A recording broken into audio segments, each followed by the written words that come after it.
성부와 성자와 성령의 이름으로 말씀드립니다. 한 주간 동안 안녕하셨는지요?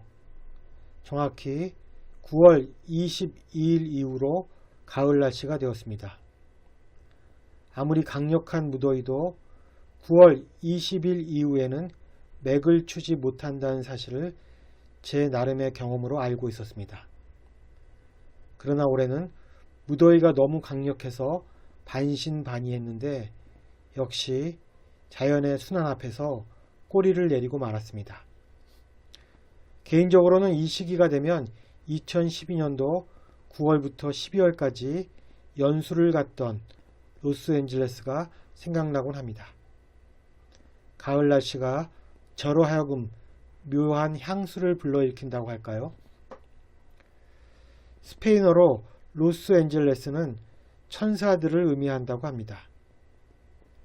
다른 것은 모르겠으나 자연 환경과 기후만큼은 천상계와 가장 유사한 곳이지 않을까라는 생각이 듭니다.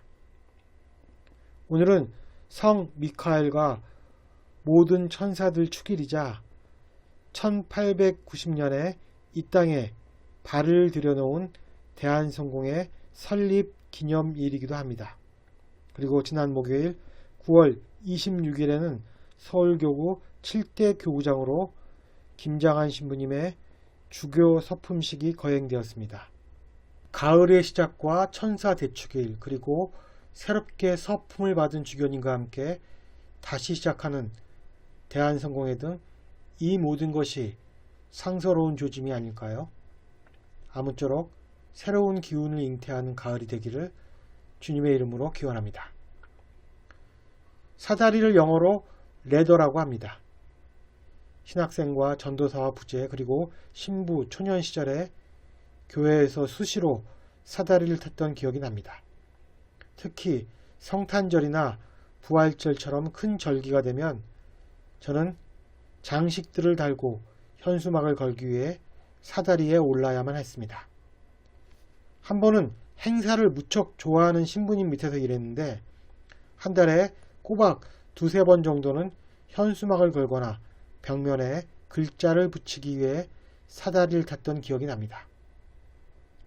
당시 느꼈던 낙상에 대한 두려움이 지금도 떠오릅니다. 아시다시피 교회라는 곳이 천정이 높은 곳이기 때문에 사다리의 높이가 좋게 2층 정도는 되어 보였습니다.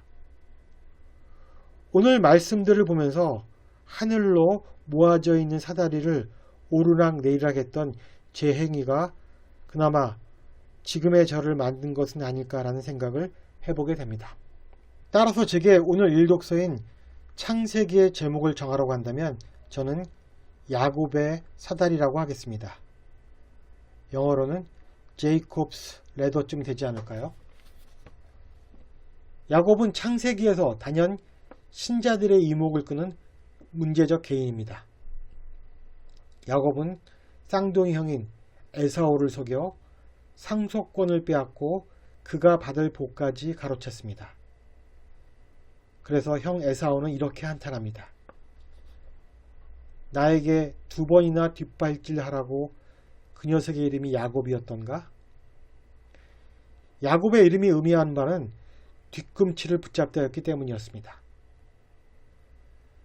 분노한 에사오가 야곱을 죽이려고 하자 야곱은 고향인 브엘세바를 떠나 외삼촌 라반이 있는 하란으로 떠나게 됩니다. 그리고 그는 처음으로 집 밖에서 돌을 베개로 삼아 노숙을 하게 되었습니다. 그러다가 꿈을 꾸게 되었는데 그것이 오늘 일독서의 내용입니다. 그는 꿈에 땅에서 하늘에 닿는 층계가 있고 그 층계를 하나님의 천사들이 오르락 내리락 하는 것을 보고 있었는데 야훼 하나님이 나타나 당신의 계획 속에서 야곱에 대한 웅대한 미래를 약속하시는 말씀을 듣다가 깨고 맙니다. 경외심에 사로잡힌 야곱은 이곳이 매우 두려운 곳이며 여기가 바로 하나님의 집이요 하늘문이라고 고백하고 베고 자른 돌을 세워 석상을 삼고 그 꼭대기에 기름을 붓고 그곳을 베델 즉 하나님의 집이라고 부르게 됩니다. 야곱에게 베델은 고향이라는 친숙한 장소에서 미지의 세계로 진입하는 출발점인 동시에 이후 처자식과 가축 그리고 이스라엘이라는 새로운 이름을 얻고 복귀하는 종착점이 되었습니다. 또한 이곳은 하늘에 있는 하나님과 지상에 있는 인간의 교통이 가능하고 인간이 온전하게 하나님께 자신을 맡기는 장소도 되었습니다. 그래서 이곳은 나중에 성전으로 발전할 가능성을 내포하게 됩니다. 결국 야곱의 사다리가 놓인 돌베개의 위치는 실제의 성전이 위치할 장소로 화합니다. 야곱의 꿈에 야훼 하나님의 등장이 의미하는 바는 이러한 공간을 인간이 스스로 발견한 것이 아니라 하나님의 계시에 의한 것임을 의미하는 것이었습니다. 그리고 야훼 하나님이 야곱의 아버지인 이삭을 번제로 바치라고 아브라함에게 지시한 장소는 모리아 산인데 지금 야곱이 위치한 베델이 바로 모리아 산이었던 것입니다. 그리고 이 산은 이후 예루살렘 성전이 세워지는 산이 되었습니다. 즉 야곱은 본의 아니게 미래의 성전이 위치할 장소, 즉 장차 고대 이스라엘 신앙의 중심지이자 예수님사에게 핵심 장소가 될 예루살렘 성전의 터에서 잠들었던 것입니다. 유대교의 입장에서 보면 야곱의 사다리는 하나님과 인간이 만나는 성전의 원형으로 해석될 수 있으며 야곱이 세우고 기름 부은 돌은 예루살렘 성전이 위치하는 초석이 되는 셈이었습니다. 오늘 복음에 등장하는 주요 인물은 나타나엘입니다. 그는 나자렛 출신의 예수님을 만나보라는 필리포에게 이렇게 말합니다. 나자렛에서 무슨 신통한 것이 나올 수 있겠소? 그런데 나타나엘을 본 예수님은 이렇게 말씀하십니다. 이 사람이야말로 정말 이스라엘 사람이다. 그에게는 조금도 거짓이 없다. 사실 나자렛은 구약 성서나 유대교 문헌에 단 한 번도 등장한 적이 없는 지명이었습니다. 그만큼 정치적, 종교적으로 별 볼일 없는 촌동네에 불과했습니다. 역으로 생각한다면 나타나엘이 율법에 정통했기에 나자렛에 대해 알고 있었고 또 그는 자신이 잘 알고 있는 바를 솔직하게 필리포에게 전했으며 이것을 본 예수님은 나타나엘에게 조금도 거짓이 없다고 칭찬한 것입니다. 나타나엘의 편견이 깨진 것은 예수께서 이미 나타나엘이 무화과 나무 아래에 있다는 것을 보았다고 말씀하셨을 때였습니다. 예수님은 나타나엘의 과거 행적을 알아맞히는 작은 표징을 보이셨던 것입니다. 그러자 그는 선생님은 하나님의 아들이시며 이스라엘의 왕이시라고 고백합니다. 그러자 예수님은 당신에 대한 그의 고백이 아직은 부족하다고 여깁니다. 왜냐하면 랍비인 선생님, 하나님의 아들, 이스라엘의 임금은 모두 나타나엘의 불완전한 메시아관을 반영하고 있기 때문이었습니다.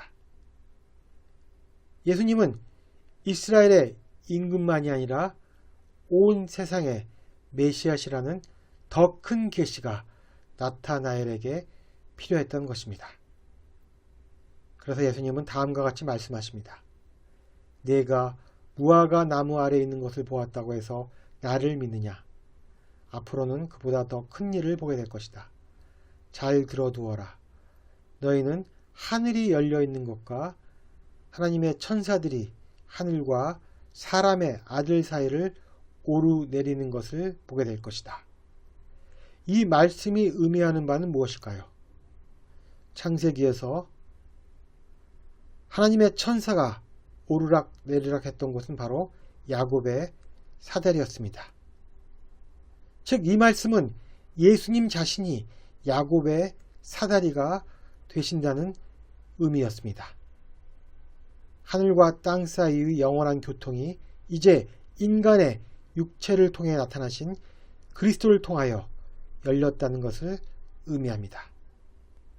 예수님은 이 사다리가 더 이상 꿈이 아니라 당신의 삶과 죽음 속에서 성취되는 현실이라고 말씀하시는 것입니다. 또한 나타나엘은 이스라엘이라고 불리게 될 속이는 야곱이 아니라 거짓 없는 이스라엘이 되며, 야곱의 꿈속에 하늘에 사다리가 나타났다면 거짓이 없는 이스라엘 사람 나타나엘의 현실에서 하나님의 아들이 나타난 것입니다. 나타나엘과 야곱, 꿈속의 사다리와 현실의 사다리, 이것이 바로 창세기와 오늘 복음의 대비인 것입니다. 이제 천사들은 하나님의 아들인 동시에 사람의 아들인 그리스도 위로 오르내리게 됩니다. 즉 유대교에서는 성전 안에서 하나님과 백성들이 만나지만 그리스도교에서는 그리스도 안에서 하나님과 신자들이 만나게 됩니다. 이것이 바로 예수께서 당신을 성전이라고 말씀하시는 근거가 되는 것입니다. 오늘 이 독서인 요한묵시록은 1독서인 창세기와 복음에 등장했던 천사들 중에 하나인 미가엘에 대해서 말하고 있습니다. 우리는 일상생활에서 천사라는 말을 많이 사용하지만 실제로 경험한 사람은 없을 것입니다. 천사의 정의는 하나님의 백성들 편에서 싸우는 존재라고 합니다. 이에 반해 큰 용이라는 악마 또는 사탄은 온 세계를 속여서 어지럽게 하는 존재입니다. 아주 간단한 비유 하나를 들어보겠습니다.